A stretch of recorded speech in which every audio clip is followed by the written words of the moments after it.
Sherpur merchant cooperative बँकेतील तब्बल 13 कोटी 75 लाख रुपयांच्या कथित आर्थिक अपहार प्रकरणाला नवे वळण मिळाले आहे.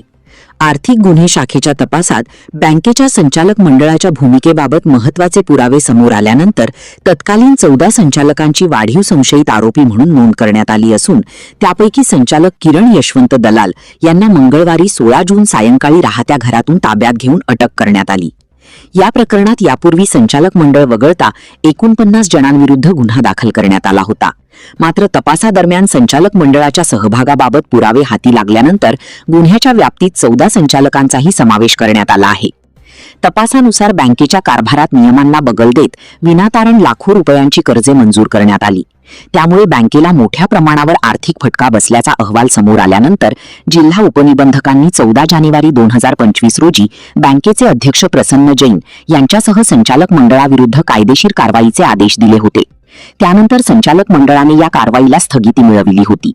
दरम्यान आर्थिक गुन्हे शाखेच्या तपासात अध्यक्ष प्रसन्न जैन, तुषार रंधे, मनोज अग्रवाल, मुकेश अग्रवाल, महेश लोहार, पूनम भंडारी, स्मिता कोठारी, नवनीतलाल राखेचा, साहेबराव महाजन, रामचंद्र ठाकरे, विनोद चावडा, काशीनाथ महाजन, केवलसिंग राजपूत, किरण दलाल आणि राजेंद्र पंडित या तत्कालीन संचालक मंडळाची वाढीव संशयित आरोपी म्हणून नोंद करण्यात आली आहे.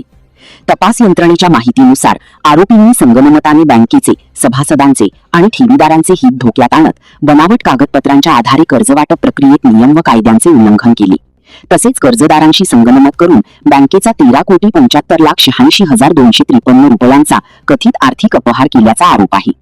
या संपूर्ण प्रकरणाचा तपास आर्थिक गुन्हे शाखेचे उपअधीक्षक विश्वजित जाधव करीत असून पुढील काळात आणखी अटकसत्र किंवा अन्य कायदेशीर कारवाई होण्याची शक्यता व्यक्त केली जात आहे.